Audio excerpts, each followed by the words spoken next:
नमस्कार, सी न्यूज़ भारत देख रहे हैं आप। मैं हूं अखिलेश पांडे। वक्त हो चुका है न्यूज़ बुलेटिन का। इस बुलेटिन में पहली खबर पाकुड़ से है, जहां बंद पड़े शिक्षक के घर में लाखों रुपए के जेवर की हुई चोरी। आगे खबर प्रयागराज से है, जहां जमीनी विवाद में छोटे भाई ने की अपने ही बड़े भाई की हत्या। साथ ही अगली खबर उज्जैन से है, जहाँ श्रमिक की बेटी ने यूपी PSC में टॉप करके नागदा शहर का नाम किया रोशन। और भी तमाम खबरों पर आइए विस्तार से करते हैं चर्चा। खबर उत्तर प्रदेश के बलिया जिले के सिमरी गांव से है, जहां पोखरा, करबला व मदरसा की भूमि को लेकर दो पक्षों में विवाद खड़ा हो गया है। वहीं एक पक्ष जुल्फिकार अली खान ने ग्राम प्रधान द्वारिका प्रसाद यादव पर आरोप लगाया है कि मदरसा, करबला व पोखरे की 16 डेसिमल भूमि पहले से ही वक्फ बोर्ड में दर्ज है। यहां पर ग्राम प्रधान ने जबरन हाट बाजार बनवा दिया है और पोखरे के पास सड़क बनाने की कोशिश की जा रही है और गाँव में माहौल खराब करने की कोशिश की जा रही है। वहीं दूसरे पक्ष ग्राम प्रधान द्वारका प्रसाद यादव ने बताया कि उनके द्वारा जो करबला की जमीन बताई जा रही है वह पूरी बंजर जमीन है और उस पर उन लोगों ने कब्जा किया है, जिस पर शासन के आदेश अनुसार हाट बाजार बनाया गया है। बंजर जमीन पर इन लोगों ने SDM के फर्जी हस्ताक्षर कराकर बोरिंग करवाई है। ग्राम प्रधान ने अधिकारियों को पत्र देकर 263 और 105 नंबर की जमीन को खाली कराने की मांग की है। दोनों पक्षों पर एक दूसरे पर आरोप प्रत्यारोप लगा रहे हैं। हालांकि दोनों पक्षों अधिकारियों को पत्र सौंपकर उस जमीन पर अपना अपना दावा कर रहे हैं। अब देखना ये होगा कि जमीन पर अधिकारियों द्वारा क्या कुछ निर्णय दिया जाता है। ग्राम सभा के रहने वाले हैं। मैं इस मदरसे का और क्या नाम है आपका? मेरा नाम जुल्फिकार अली खान है। मैं मदरसे का सदर हूं और गांव का सदर हूं। यहाँ पे कुछ भूमि है जो कि 105 नंबर, इसमें आधा मदरसा है, आधा प्राइमरी स्कूल है। जो हमारे गांव के पूर्वज जो थे वो इसकी स्थापना कर गए करीब 30-35 साल पहले। तो आधे में मदरसा चलता आया है आज तक और आधे में प्राइमरी स्कूल है। इसके अलावा यहाँ पे इसके ठीक दक्षिण की तरफ 263 नंबर, जिसमें कि करबला और कुछ जमीन थोड़ी सी चली गई है तालाब के अंदर, जो कि मस्जिद की प्रॉपर्टी है। करबला हमारा ऑलरेडी वक्फ बोर्ड में दर्ज है।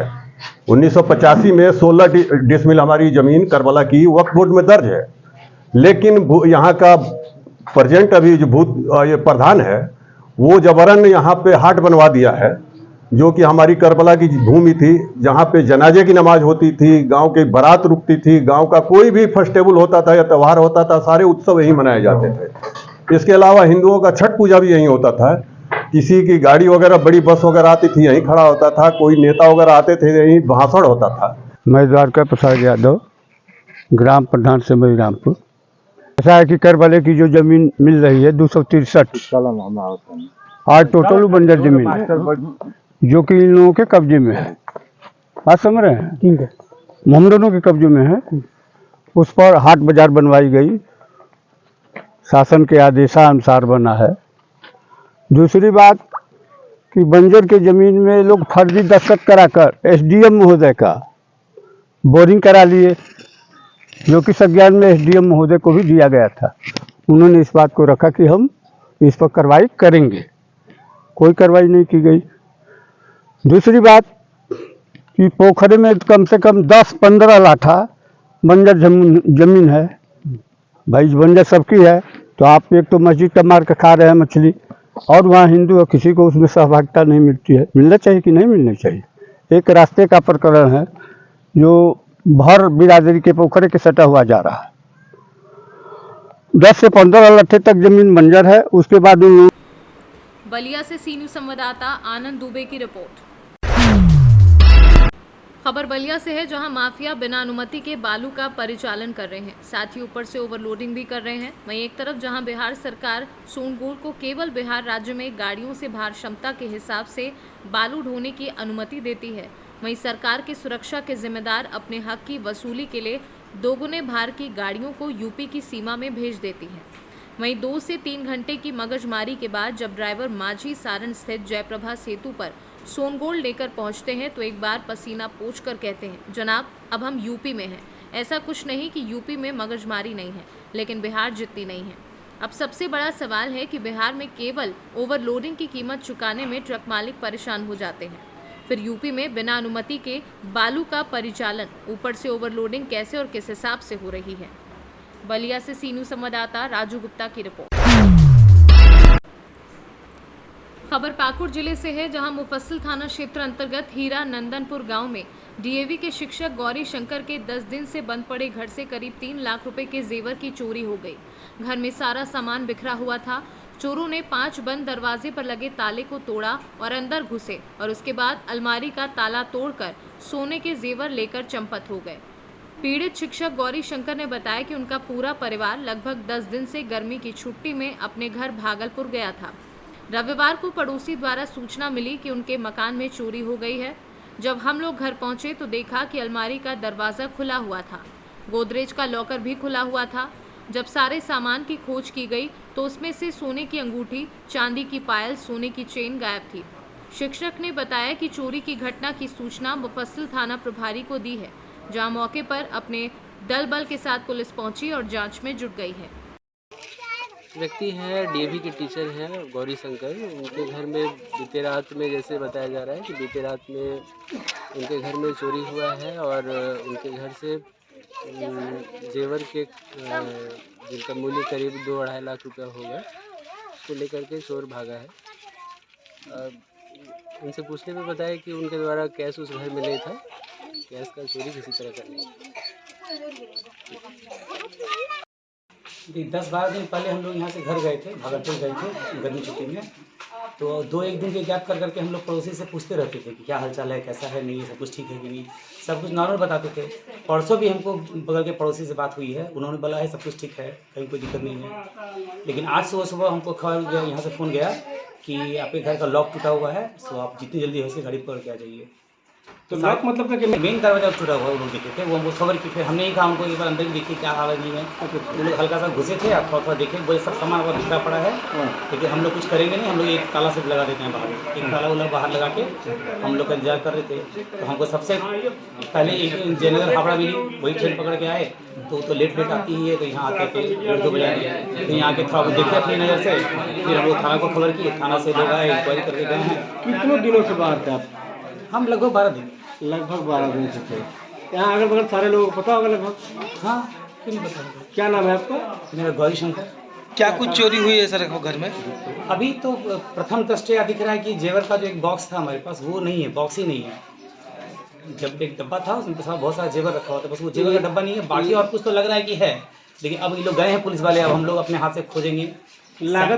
लागत क्या होगा ज्वेलरी का? लागत कितना लगता है? 3 लाख के आसपास होगा जेवर। अच्छा, कुछ 3 लाख के आसपास होगा। नकदी भी है कि ऐसे? नकदी कुछ नहीं, नकदी कुछ नहीं। 500-1000 रुपया हो इधर उधर, अलग बात है। नकदी कुछ नहीं किया हुआ, तो था ही नहीं घर में नकदी। आपने थाना को सूचना दिया? हाँ। क्या नाम है सर आपका? मेरा गौरी शंकर।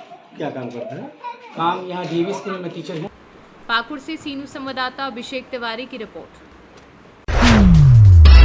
खबर प्रयागराज जिले से है, जहां थरवई थाना क्षेत्र के सिंगरामऊ गांव में संतोष मिश्रा हत्याकांड का पुलिस ने खुलासा कर दिया है।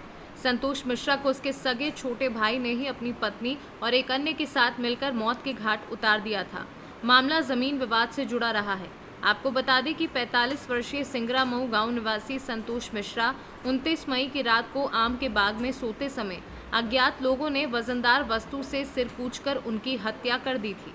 मामले में पुलिस ने केस दर्ज कर अपनी तफ्तीश को आगे बढ़ाया तो सीडीआर के आधार पर उसका सगा छोटा भाई मनोज मिश्रा और उसकी पत्नी मीरा मिश्रा और गांव के ही दुर्गा चरण उर्फ गुड्डन का नाम प्रकाश में आया। संतोष मिश्रा के छोटे भाई मनोज मिश्रा और उसकी पत्नी मीरा मिश्रा को डर था कि वह अपनी कीमती जमीन किसी दूसरे को दे देगा, इसलिए तीनों ने मिलकर संतोष मिश्रा की हत्या कर दी। अभियुक्तों की निशानदेही पर पुलिस ने आला कत्ल बरामद कर आरोपियों को जेल भेज दिया है। प्रयागराज से सीनू संवाददाता रणविजय सिंह यादव की रिपोर्ट। नागदा सी ब्लॉक में रहने वाले जयशंकर प्रसाद गुप्ता, जो कि आदित्य बिरला ग्रुप की ग्रासिम इंडस्ट्रीज नागदा कंपनी में श्रमिक के पद पर पदस्थ हैं। जयशंकर प्रसाद गुप्ता की इकलौती बेटी वंदना गुप्ता ने पीएससी में टॉप आकर एजुकेशन डिप्टी कलेक्टर का पद हासिल किया है। वंदना गुप्ता की माने तो उनके उस प्रेरणा स्रोत उनकी स्वर्गीय माता शांति देवी गुप्ता व पूज्य पिताजी हैं। वंदना का कहना है कि उन्होंने अपने पिताजी की प्रेरणा स्रोत के साथ चलते ये पद हासिल किया है। इसी बीच वंदना गुप्ता ने मीडिया से खास बातचीत की तो उन्होंने अपने एजुकेशन सफ़र को साझा किया। बताया कि कौटिल्य अकेडमी इंदौर 2018 से तैयारी प्रारंभ की है।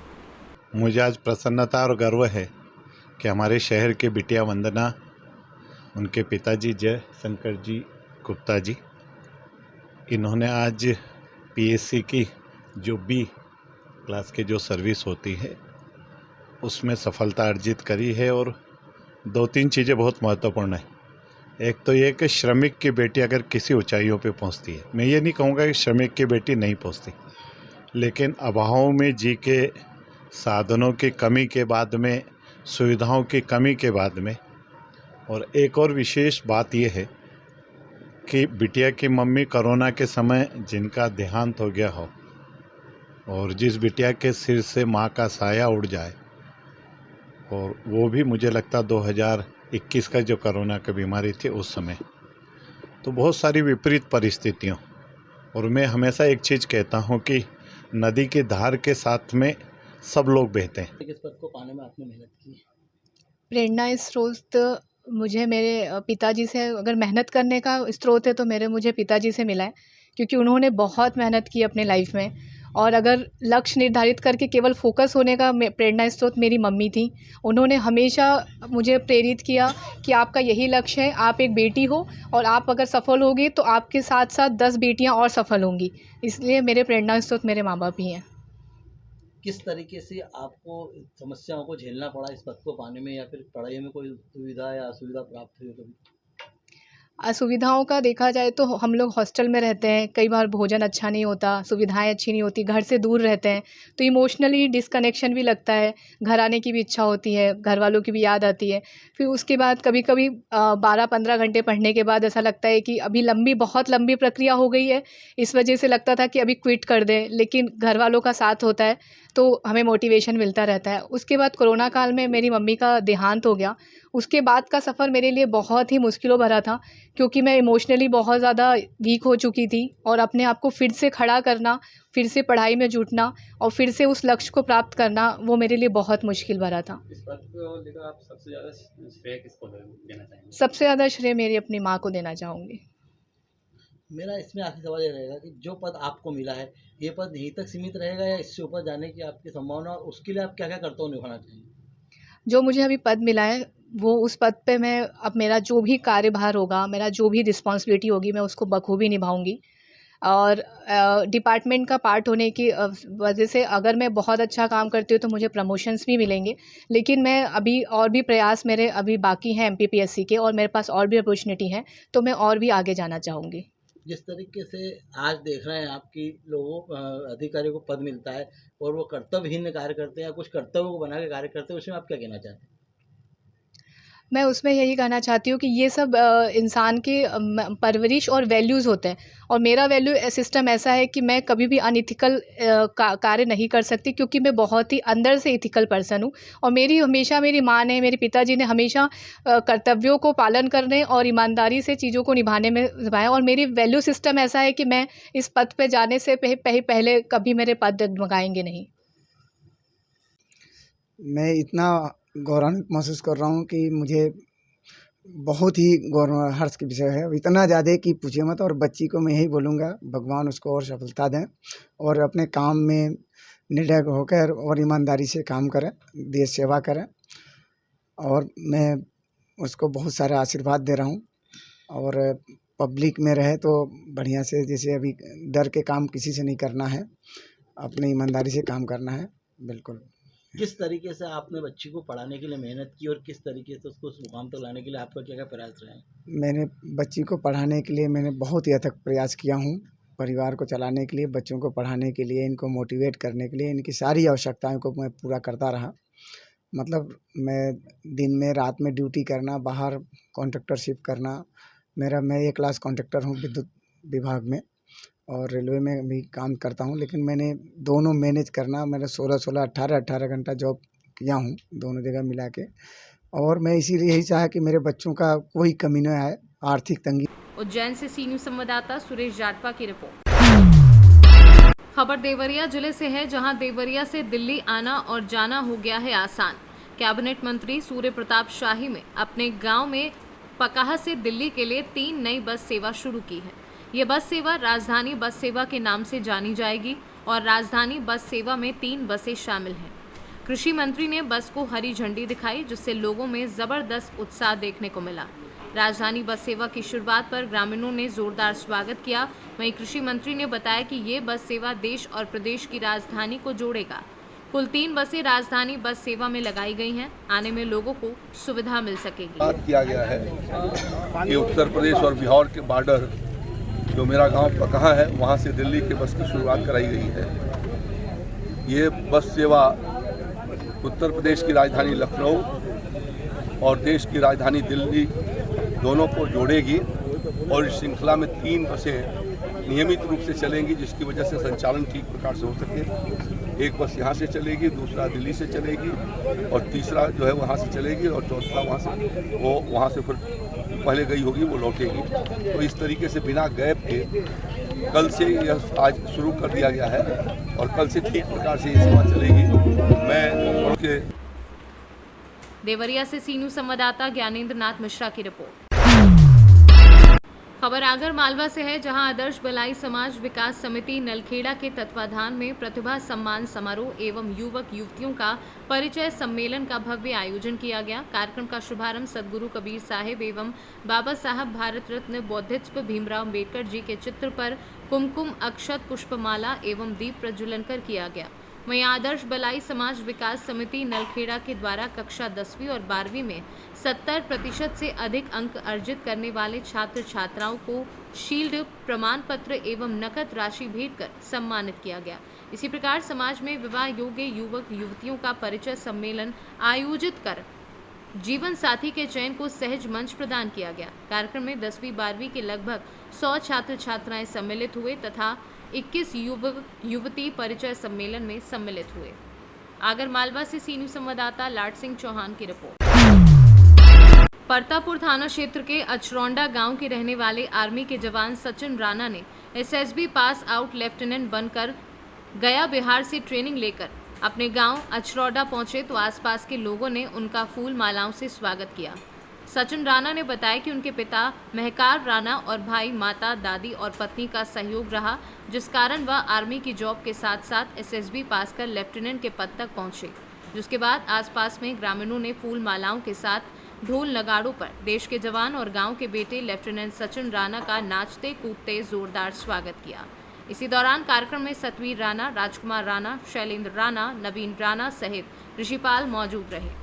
मेरठ से सीनू संवाददाता नवनीत कुमार की रिपोर्ट। खाद्य मंत्री रविवार को अपने विधानसभा सीतापुर क्षेत्र के दौरे पर रहे, जहां उन्होंने सीतापुर के अंतिम गांव बंसीपुर, ढोडा गांव सहित कुनमेरा के अनेक पारा मोहल्ले तक पहुंच जनसंपर्क किया और ग्रामीणों के बीच पहुंच उनकी समस्याओं के बारे में जाना और उन समस्याओं का समाधान करने के लिए अधिकारियों को आदेश भी दिए। साथ ही ग्रामीणों की समस्या को देखते हुए बेहरा नाला में पुलिया बनने की घोषणा की। साथ ही मंत्री अमरजीत भगत ने कहा कि राजीव गांधी विद्युतीकरण योजना से हम सभी गांव तक बिजली पहुंचाने का काम किए हैं और आगे भी सभी योजनाओं को गांव तक पहुंचाने का काम चल रहा है। साथ ही सीतापुर क्षेत्र में कई शादी समारोह में भी शामिल होकर बधाई दिए हैं। ग्राम पंचायत कुनमेरा के बुढ़ामा, नारूपारा और ढोढ़ा गांव पंचायत के परतोपारा के संपर्क में हम लोग आए थे, जनसंपर्क में। यहाँ जगह जगह लोग स्वागत कर रहे हैं, समारोह आयोजन किए हैं। आज हम लोग शादी समारोह में यहाँ पर फिलिप जी के यहाँ आए थे, उनके बच्चों के शादी के आशीर्वाद समारोह में। लोगों का बड़ा दिल से जुड़ाव है। नारूपारा बूढ़ामा तक पक्का सड़क पहुँचाया। अब ये थोड़ा सा रह गया है और इस मैनी नदी में पुल बनने का वो भी प्रस्ताव गया है, जल्दी वो भी होगा। और छोटे मोटे समस्या का समाधान करने के लिए तो जिला प्रशासन साथ में चल रहा है और जहाँ बोल रहे हैं वहाँ पर सड़क पुलिया जो भी है उसको तुरंत हो रहा है। हाँ, बेहरा नाला में भी हमने पुलिया निर्माण का घोषणा किया है, वो भी जल्दी पूरा होगा। साथ ही ये अंतिम छोर तक बिजली हमने पहुँचाया है। राजीव गांधी विद्युतीकरण योजना से जगह जगह पोल, तार और ट्रांसफार्मर लगाए गए, जिससे ग्रामीण अंचल के उस सुदूर क्षेत्र में भी प्रकाश पहुंच पाया है। ये राजीव गांधी विद्युतीकरण योजना की देन है। मैं पूरे क्षेत्रवासियों को, ग्रामवासियों को बहुत बधाई देता हूं। इस अंचल में इतना प्रेम है कि हम अगर नहीं पहुंच पाते हैं तो लोग लेने पहुंच जाते हैं। तो ये जो दिल में लोगों का प्रेम है उसका हम हमेशा ऋणी रहेंगे और इस क्षेत्र के विकास के लिए जितना भी हमको काम करना पड़ेगा। सरगुजा से सी न्यूज़ संवाददाता आलमीन अहमद की रिपोर्ट। फिलहाल के लिए इस न्यूज़ बुलेटिन में बस इतना ही। देश दुनिया की तमाम खबरों के लिए देखते रहें सी न्यूज़ भारत। हर खबर आपके साथ, आपके हाथ।